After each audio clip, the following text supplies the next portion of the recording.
Welcome to the Preserving Family Podcast. The purpose of this podcast is to equip you to gain insight, information, and inspiration to help you protect, teach, and guide your family during these turbulent times. Our goal is to provide tools and resources to help you strengthen and preserve your own marriages and families. Now here are your hosts, Dr. Mark and Janie Ogletree.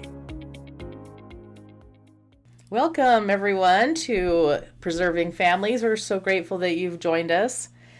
As we are recording this, we are smack dab in the middle of December, getting ready for Christmas. Our calendar's totally full, right? We're running around like chickens with our head cut off, trying to get everything for Christmas and ready. Then every year we say that we're not going to do this in December, right? We're like, next year will be better. We're gonna have everything done December 1st. Yeah. And we don't. And here we are. By the way, how many of you get those Christmas cards, start getting Christmas cards over the Thanksgiving break, and it just makes you feel guilty that you haven't even thought of doing that? I am in such admiration for all of you whose Christmas cards are created, printed, done, in the mail, mailed. And as we get a pile of those every day, I'm just in awe at all of you who are so organized. We Good are. for you. Way to go. We are proud of you. And that's going to be my goal next year, is to be more like you. Well, that's what we say every year, right? I know.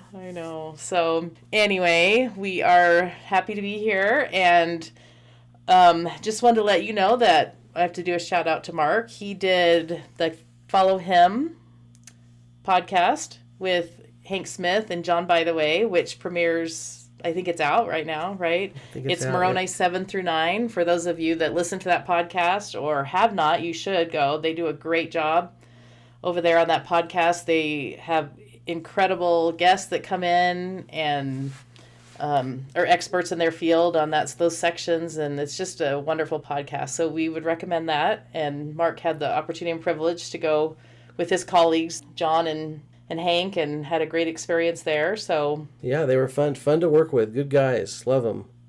Yeah, so that's fun. And then one more little commercial, a bit of housekeeping that we're doing, is a reminder, if you're still looking for a Christmas present for your family, for your kids, for your spouse, for your parents. We have the perfect Christmas gift, right? Come give them the gift of travel and come join us on our church history trip this summer. It's going to be awesome. July the 16th through the 21st, focusing on Palmyra, on Kirtland. Of course, we'll hit Niagara Falls and Harmony, Pennsylvania along the way. Already have some great people that are coming, and excited to have more. We still have some spots, so would love to hear from you. preservingfamiliespodcast@gmail.com is how you can reach out to us. Mark, I was telling you, I think I had somebody say, why would you want to go on a tour when you can just take your family and go to why would you want to go with someone? With an organized group. Yeah, when you can just do it on your own. Yeah, and I told my friend, I was like, it's actually awesome because we have so much fun as a group. We do it, we're on a big bus for several days. A lot of bonding, a lot of fun, a lot of laughing. Of fun. Every time we leave with new best friends, people that are just amazing. Mark does a great job of telling stories and teaching you facts everywhere we go. He does it on the bus before we get there. He teaches you there at the site. Tons of insights that you would never know. Well, I'm sure some of them know them, but and then Janie, you make it fun. You make it fun with all the activities you plan and just all the interactions and fun that we have. So it is. But the spirit's so strong. We learn things that, just really great insights that he's learned over the years from great colleagues, for sure. Yeah, from great colleagues. So come join the fun. Come join our church history trip. We're even saying, older kids, teenagers, young adults. It's all ages. Families, would really benefit, enjoy this trip. So come join us. Yep. preservingfamiliespodcast@gmail.com. Well, let's get started today.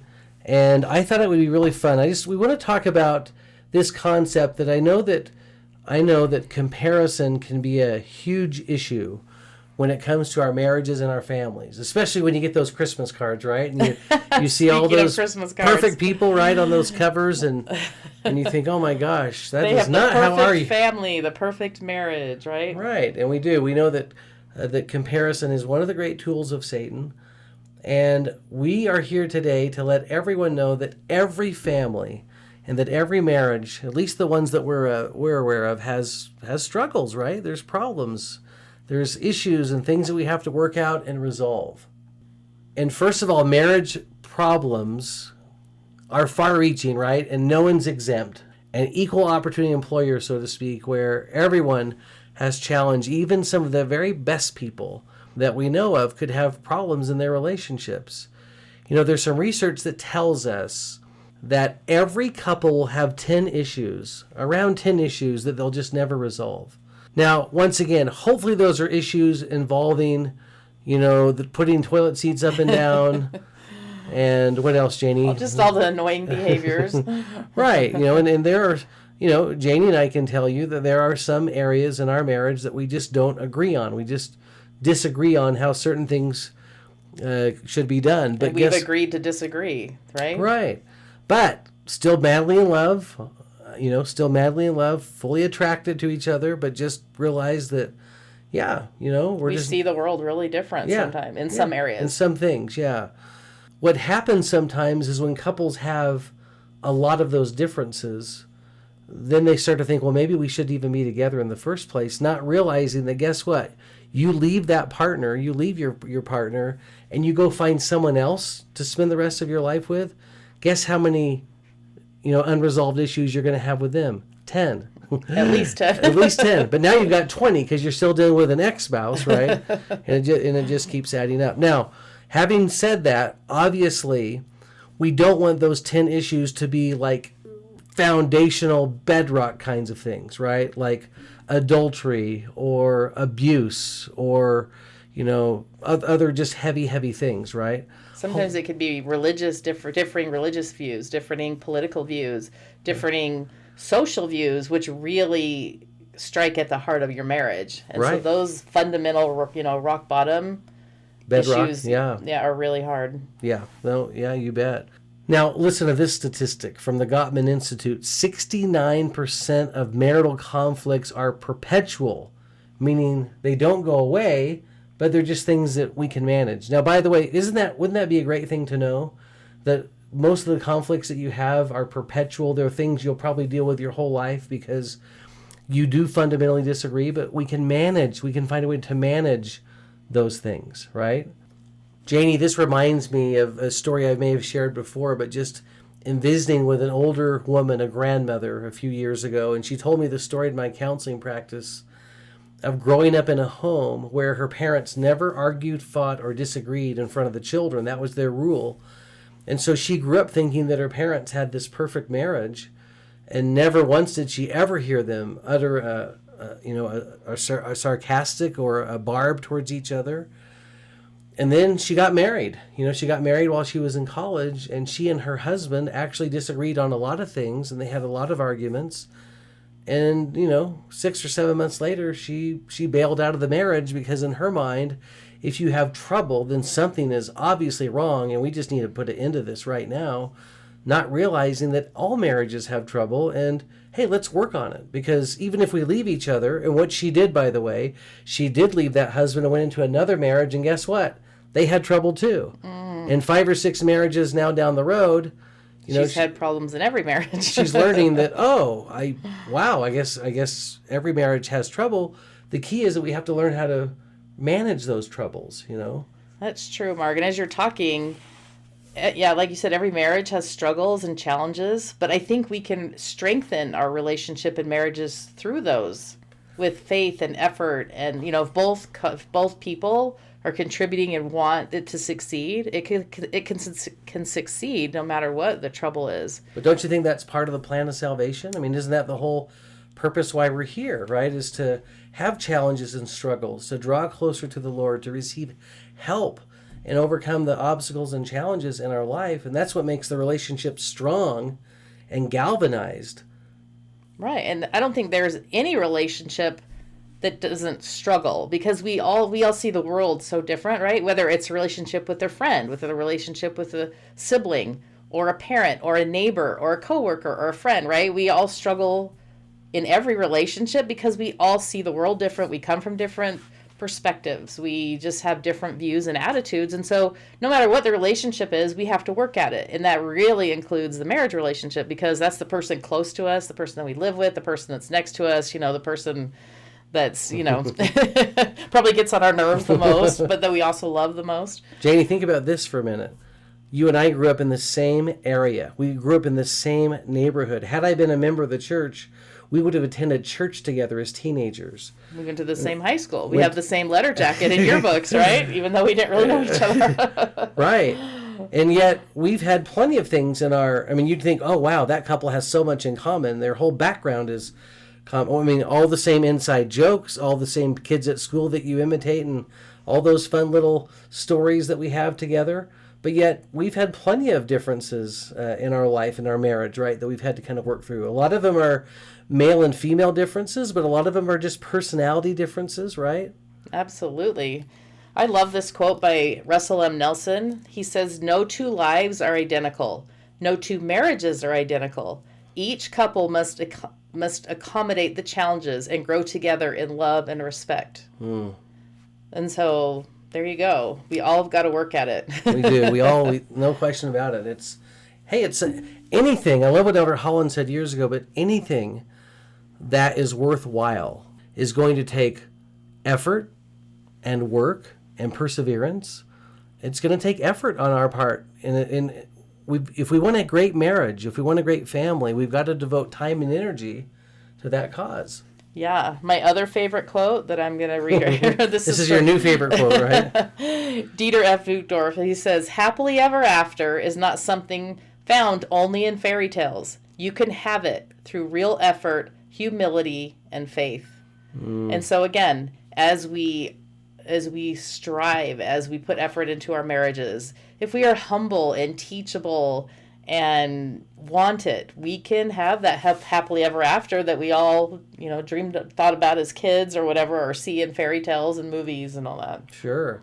Well, Janie, that reminds me, you're quoting President Uchtdorf. We say President Uchtdorf because he was in the first presidency when he said that. Here's another President Uchtdorf quote that I would love to share that goes right in line with what you just said. So here's what he said. He said, "The truth is that the only perfect people you might know are those you don't know very well. Everyone has imperfections. Now, I'm not suggesting you lower your standards and marry someone with whom you can't be happy. But one of the things I've realized as I've matured in life is that if someone is willing to accept me, imperfect as I am, then I should be willing to be patient with others' imperfections as well. And since you won't find perfection in your partner and your partner won't find it in you, your only chance at perfection is in creating perfection together." And I just think that's really parallel with, Janie, what you just read from President Uchtdorf, is that yes, that perfection is something that we would create together as a team, because each of us individually, no, we fall way short. There's no such thing as a perfect family. There's no such thing as a perfect marriage. And there's no such thing as a perfect person. One of the stories I love to share with my classes was told by Brent Barlow, who was an incredible, wonderful professor at BYU years ago in the family sciences. And he just shared this story of how he and his wife had been married for 3 weeks. And he said that my parents were coming to our apartment for breakfast on their way through town, and so we got up early to prepare the meal. My first mistake that day was that I was not being very sensitive about my new bride's anxiety in fixing her first meal for the in-laws. Now, Janie, I don't know about that. I don't know how that works for women, but I guess that's kind of a rite of passage when you make this first meal for your in-laws. Yeah, kind of a big deal. You want to impress them and think that, your husband did okay and married right. Yeah. Well, then Brother Barlow said, "My dad is somewhat of an expert when it comes to frying eggs, but we thought we could do well enough to pass the inspection." So that was kind of the intro, but he says, "So at 9 o'clock the phone rang. My dad's calling from this gas station. He said he had just arrived and would be at our apartment in 10 minutes. And I hung up the phone and told Susan that my parents were on their way. She put the frying pan on the stove, warmed it up, put a little butter, cracked an egg, dropped it in the frying pan, but when the egg hit the frying pan, she started to cry. And I asked her why she was crying, and Susan replied, 'The yolk broke.' I can't remember the exact words I said, but it was something like, 'A broken egg yolk is not worth crying over.' Whatever I said, it was not the right thing to say at that moment, and Susan bristled and cried even harder. She said she simply wanted the fried eggs to be just right for my parents, and now of all things, the yolk had broken on one of the eggs. Now, Brother Barlow says, in hindsight, I should have been more sensitive to her feelings about wanting to make a good breakfast for my parents, but I mumbled something about bawling over broken egg yolks and not understanding what the fuss was all about. Susan got upset that I couldn't understand her feelings. I got even more upset about her getting upset over the broken egg yolk. But a few minutes later, and all of you know how this works, right? Where the phone rings, the doorbell rings, and all of a sudden we go from this argument or fight to this pleasant, angelic voice, right? And so the phone or the doorbell rings, and they stop the egg yolk discussion, let his parents in, they come in, and guess what? Everything's fine.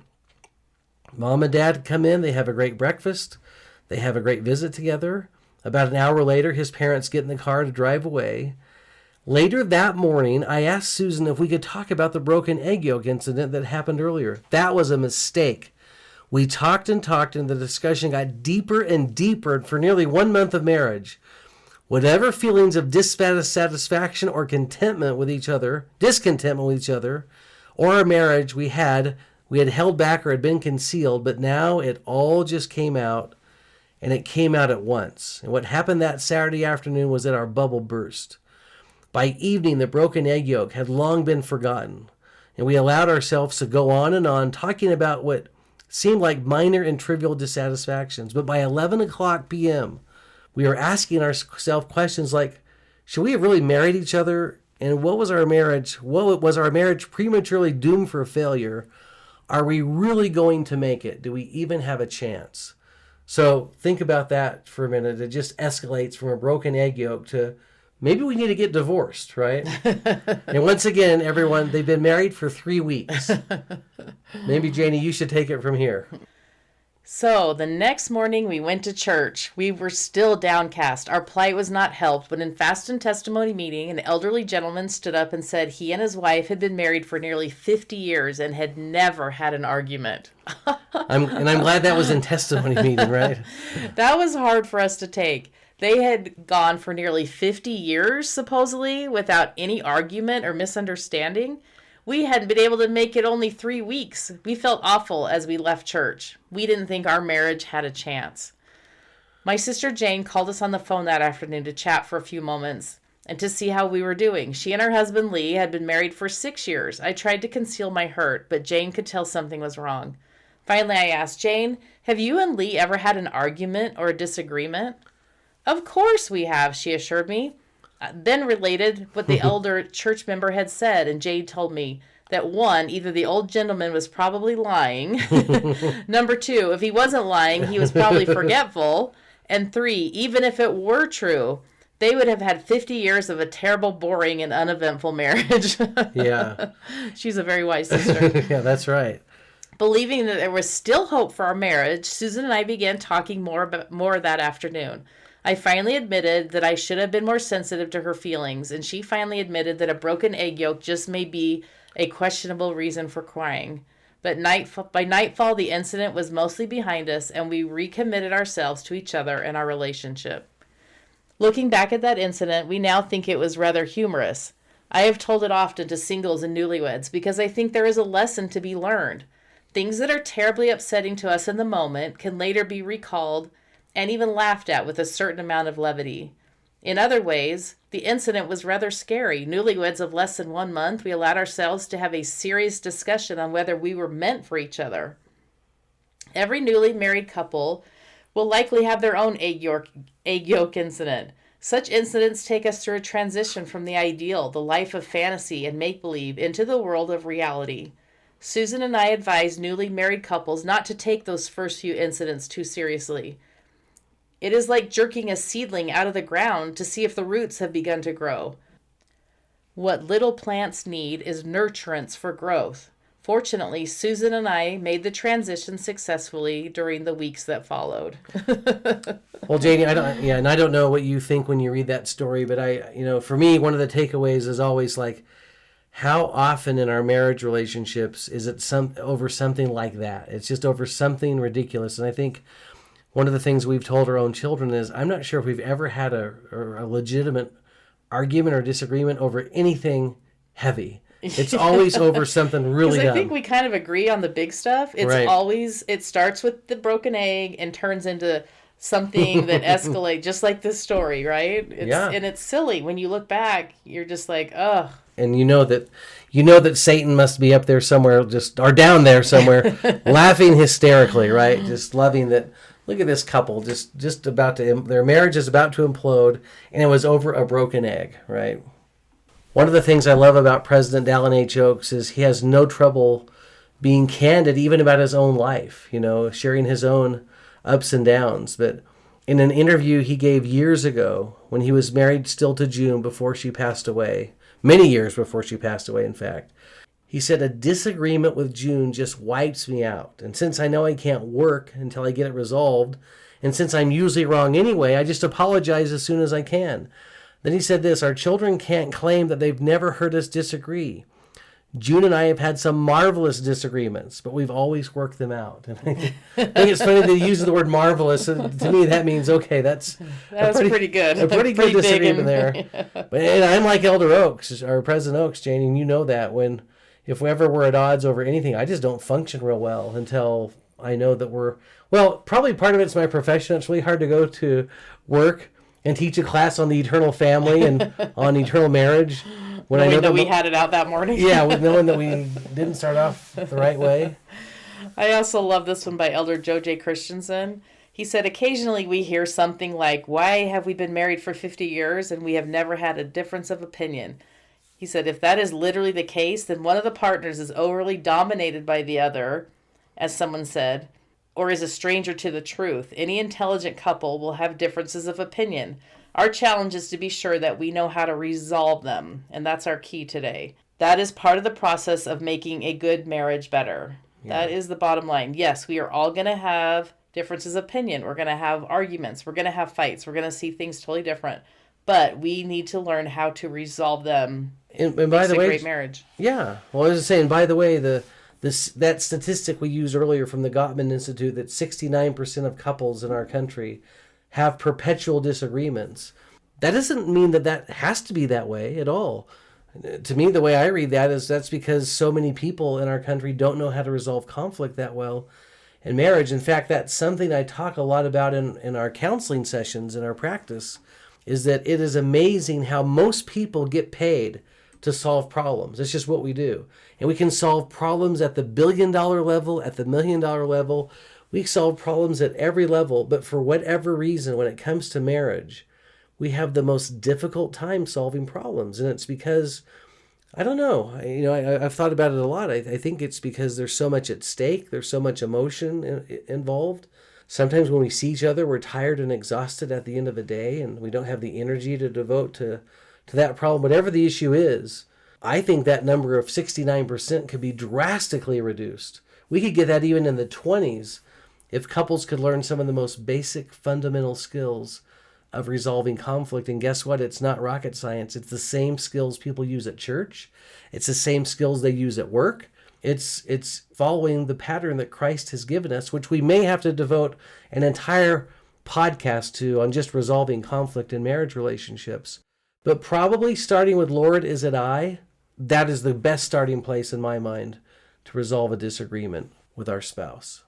A lot of you may remember that when Jesus was the night before his crucifixion, when he's with his apostles and breaking bread with them, he said something like this, that one of you shall betray me. Now, it was interesting that no one looked around, no one pointed to each other and said, I bet it's him, I bet it's him, I bet it's him. Every person wondered and asked, Lord, is it I? Now listen to President Uchtdorf. He says this, I wonder what each of us would do if we were asked that question by the Savior.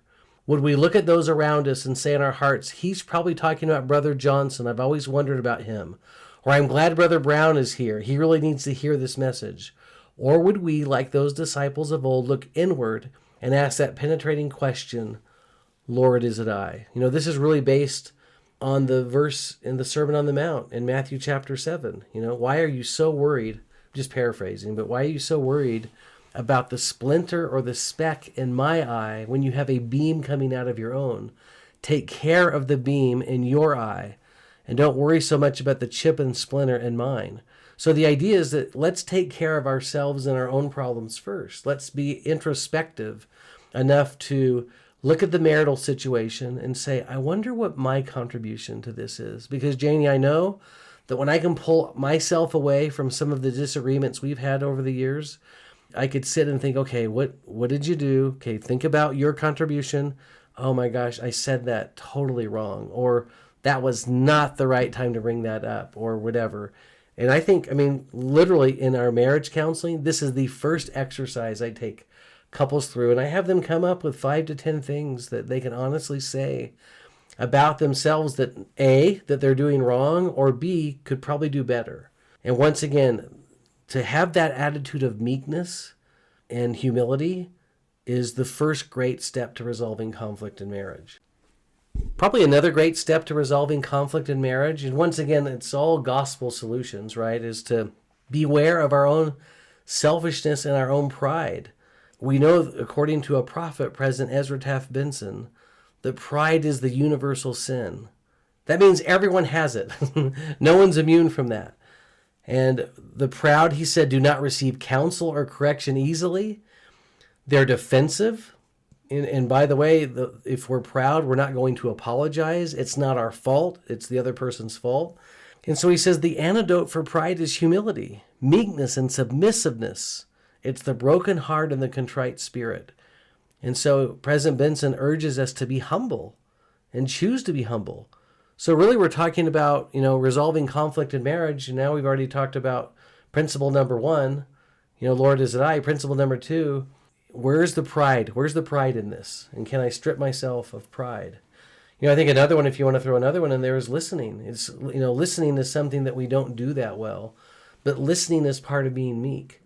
And when I can, Janie, listen to you and just be quiet and just say, okay, I'm not going to say anything back. I'm just going to listen. Those have been the greatest times in our marriage, I think, when the conflict's been resolved, is when I've been able to listen. And I still remember one time in our lives, you may have forgotten it, but I was in my doctoral program at Utah State. We were trying to remodel a house. I was working full time. I was a full-time student, but I just wasn't home that much, right? Yeah, we had 6 children. 6 children. 6 or 7 at the time. And one night we went on a date and we came home and we're in the driveway and I thought we were heading in for probably a nice, wonderful, romantic evening. And you said, I think we need to talk for a minute before we go in. And and you kind of laid it on me on, how I was kind of failing in my responsibilities as a husband and father. And once again, my first response was I wanted to be defensive. I wanted to be able to tell you, well, look what I'm doing. Look at all these things that I have to do. I'm working. I'm going to school. But I knew, because I was teaching this class at the Institute at Utah State University, that I better change the way I go about this. And so I remember telling myself, I'm just going to listen. I just need to be quiet and listen. And you just kept talking and you were right. And I remember telling you, you know what? You're right. I need to work on that. And I don't know if you knew what to do after that, but but I knew that was I knew that you were, and once again, that's why stripping ourselves of pride is so crucial to resolving conflict. Right, I agree. I feel like anytime that we're in an argument, I like this quote: the defensiveness is used to justify and rationalize our own frailties and failures. Yeah, because that's what President Benson said, which I totally agree with. Anytime that we're in an argument and I get defensive, I immediately realize, okay, I'm just trying to excuse my bad behavior or the bad thing, and I need to shut up. I need to listen and be humble and teachable but I think that's just a human reaction, right? To immediately be defensive when anybody kind of comes at us or accuses of something. Mm-hmm. But I think we need to recognize that as pride and work on defensiveness in marriage. Completely. Janie, I know that we've used this story before, but it fits so perfectly with what you're saying right now about pride, and about meekness. And I think it's so important because this story in 1 Nephi chapter 5 is one of the only scripture stories that we have in all 4 standard works that highlights a marital conflict. I think this is about it. There may be one other. It's kind of rare, but the story is in 1 Nephi chapter 5 where Sariah is complaining against Lehi, calling him a visionary man. Because why? He's led them from the land of their inheritance. They've lost everything. Number 2, my sons are dead. And number 3, and we're going to die too. And she's complaining. And she's terrified. Yeah. But once again, if you put that in perspective, really, like, let's liken the scriptures to us. But if your 4 sons were dead. You think they are. Yeah. And your husband's led you away or ruined your entire life, everything that you've ever known, and taken you away. Every material possession is gone. And now you think you're going to die next. I mean, that would be horrible. Like you said, you use the word terrifying. But I love that Nephi tells us in verse 3, after this manner of language did my mother complain against my father. He wanted us to know that this is how my mom kind of complained. And then watch how Lehi responds, purely stripped of all pride. I mean, here's the conflict. And right now he could easily say, oh yeah, Sariah, and just give it right back to him. I'm a prophet. How dare you speak to me that way? Or like I did to you the other day, you told me something that I needed to work on. And I go, well, while you're doing that, can I give you something that maybe you could work on, right? We kind of do that every now and then. But Lehi just absorbs it all, right? And then he just says, yeah, I know I'm a visionary man. In fact, had it not been for the visions that I've seen, we wouldn't have been led out of Jerusalem, and we would be dead. I know that we would. But we've obtained a land of promise, and I do rejoice, and guess what? I know the Lord will deliver my sons out of the hands of Laban. And I'm sure he says this in a tender, encouraging way. And then look at Nephi in verse 6. He wants us to know the same lesson. After this manner of language did my father comfort my mother Sariah. Now, I'm not a great interpreter of Reformed Egyptian, but I think what Nephi would be telling us today is, I want you guys to know that this is the sensitivity, and this is the way my dad talked to my mom, with the Spirit and in a humble and meek way. He listens to her. He doesn't butt in. He absorbs it all, strips himself of all pride. He's humble. He's meek. And guess what? Because of the way that he handled it, Sariah says, now I know of a surety that the Lord has commanded my husband to flee into the wilderness. And I know of a surety that the Lord has protected my sons. Or in other words, the way that he handled that conflict with such, in a Christ-like manner, now Sariah's conversion is deepened. And guess what? She's never, ever going to question anything ever again. She's in 1,000% all the way in because of the way he handled that conflict. Maybe one last idea on resolving conflict. And if you'll notice, we're trying to share today antidotes or interventions. That's a better word. We're trying to share some interventions that are more gospel focused and not clinical. And that's on purpose. And so if I wanted to stay with that, I'm going to stay with Brent Barlow for a minute by sharing just a story that he shared. He was in some kind of stake priesthood leadership meeting, and he said to the brethren attending that meeting, how many of you would like to receive a revelation? And everyone raised their hands. Everyone raises their hands. He said, okay, here's your revelation. Go home tonight and ask your spouse how you could be a better marriage partner. Now, I'm sure everyone was disappointed that was the revelation. But you ask your spouse, how could I be better? And I bet, whoever went home and did that probably received some incredible feedback, right? So in a problem resolving model that I use in counseling, one of the things that we do when it comes to resolving the actual conflict is, okay, ask your spouse. Just ask your spouse, what do you think we could do to resolve this? And let's see what they say. And then they need to ask you the same question. Well, what do you think we could do to resolve this? And then you need to commit to doing something. Okay, we've talked about this and this. What can we commit to? What can we put into action? And then you're off in trying to apply, some of these principles we're talking about. Mark, that makes me think today you and I went and did a sealing session at the temple today. And I was literally kind of focusing on the words that he was saying. And he said, the sealer said, I seal you, for the couple we were doing, I seal you for time and all eternity. And as I listened to that, I thought, all eternity, that is a long time. That's a long time. It's a long time to be with you, right? in a good way. But I'm like, but I had the thought too, but if that's true, then we need to work at our marriage. We need to work at all these little things that, I mean, that bug us about each other, or the little mundane things that we kind of get annoyed with each other. And big thing, like we need to work on our marriage, which I love, because the quotes we start off with, right at the beginning of this podcast, about how it takes effort, it takes working together, it takes humility and all those different aspects. But the little things that we've been kind of annoying each other for the past 45 years, maybe we should like work on those, right? And it just really kind of hit me that because the eternity's a long time, so let's fix our problems. So when I walk into the kitchen and I use your dish towel to wipe my face off with barbecue sauce, and then you say, "Hey, wait, what are you doing? That's a decoration." I'm like, why is that a decoration? Why? I mean, we should be able to use that. Now you're saying I have to actually work on that, right? No, because it's a cute Christmas hand towel that is not to be used, but now it's ruined and has barbecue sauce on it. Well, that was part of the decoration, right?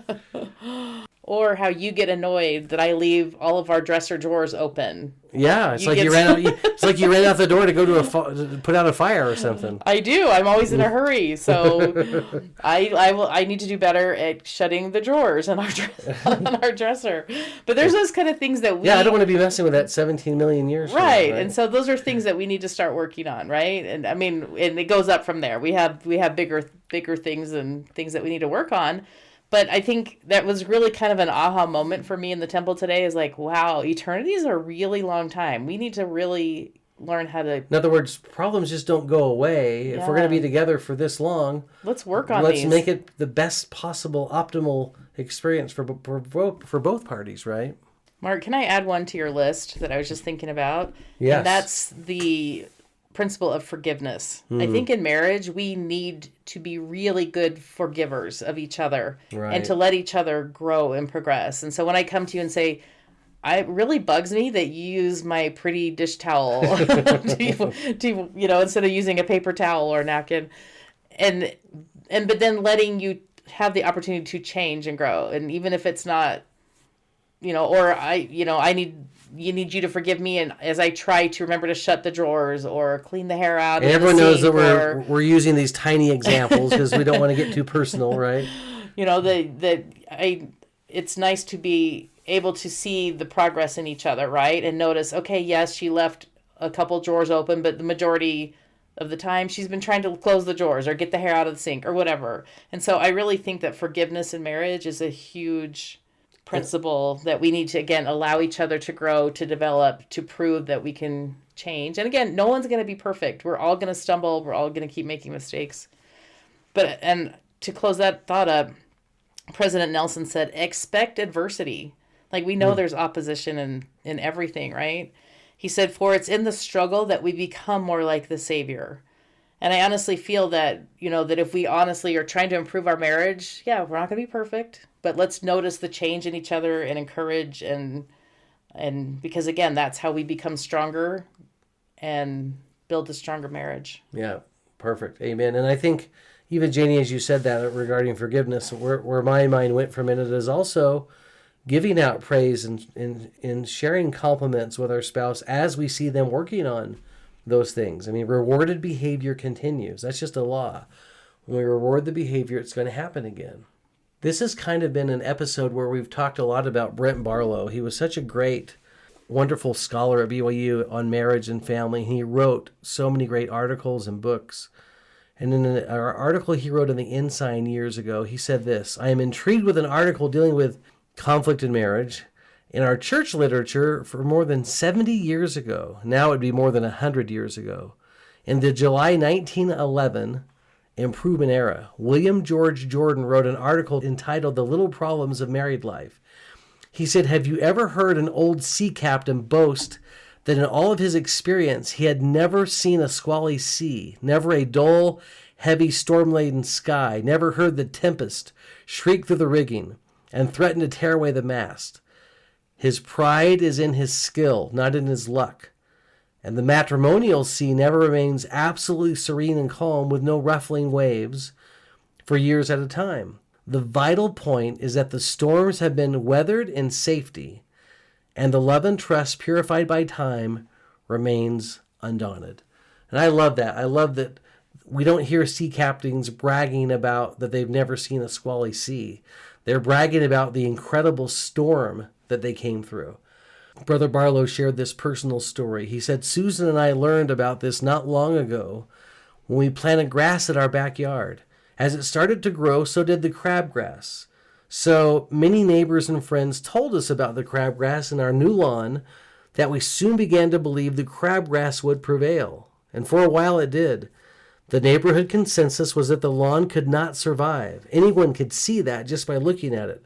The crabgrass was so tall that the little blades of new lawn were barely visible. One neighbor told us simply to start over. He showed us how to spray the yard with Roundup that would kill everything. Another neighbor offered us his rototiller and just said, I would just till up your whole lawn and start over. We were discouraged to say the least. It had taken us several months to get even this far with our new lawn. We had to dig up the rocks, bring in topsoil, level, fertilize, and prepare the area for the lawn seed. While we were trying to make a decision, I stopped by a greenhouse one day with a few blades of crabgrass. I described our plight to an elderly man who looked like he knew something about plants and grass. He said, this is not crabgrass, it's orchard grass, he said. Just give your lawn a little more water, fertilizer, and time. By the way, I hope everyone's thinking of the metaphor. Give your lawn, give your marriage more water, fertilizer, and time. And as the new lawn grows, it will soon crowd out the orchard grass. We followed his advice and now have a backyard of beautiful, thriving lawn. And then he said this. He said, marriage also has its own discouraging moments once in a while, a little unwanted crabgrass. And sometimes we may just want to give up the good in order to get rid of the bad. But the advice from the man at the nursery still seems pertinent. Give it a little more attention. Make a little more effort. And the good experiences can eventually crowd out the bad ones. Focus your effort and attention on the lawn rather than on the crabgrass. Don't you think that's a great story and a great metaphor for marriage? Focus on the lawn, not the weeds, right? Now, we will let all of you decide what the watering is and the weeding and the fertilizing and what that metaphor looks like in your own marriage, whether that's dating or kind words or time together. But these are the things we need to think about if we want to nurture and grow any relationship, but especially our marriage relationships. Yes. So in conclusion, we always do our LDS. Let's do something. By the way, that comes from Brent Barlow. He's our man of the hour today. He is the man of the hour. But our LDS today is, again, an invitation to receive a revelation. Ask your spouse what you can do to become a better spouse. If they could pick one thing that you could do. And as we close, I'm going to ask my spouse that. We're not going to do it on the air, though, right? Right. But Maybe we'll do it after Christmas. I'm kidding. Yeah, we don't want to cause a huge argument, right? The broken egg argument. But I think that's a really good thing that we can each do to do one little thing to improve our marriage. And if we did that on a regular basis, like once a month or something, every few weeks or whatever, it'd be a great thing for every couple to do. And to actually listen, to be humble enough to receive it, and to act on it. And I think we could slowly, all improve our marriages. Yeah, that's great. Everyone, thank you so much for being with us today. We hope that if this podcast has struck a chord, that you share it with someone else. Spread the good news, not just of the gospel, but also of marriage and family. And let's help others out there strengthen their marriages and families. Have a great week, and we look forward to being with you again.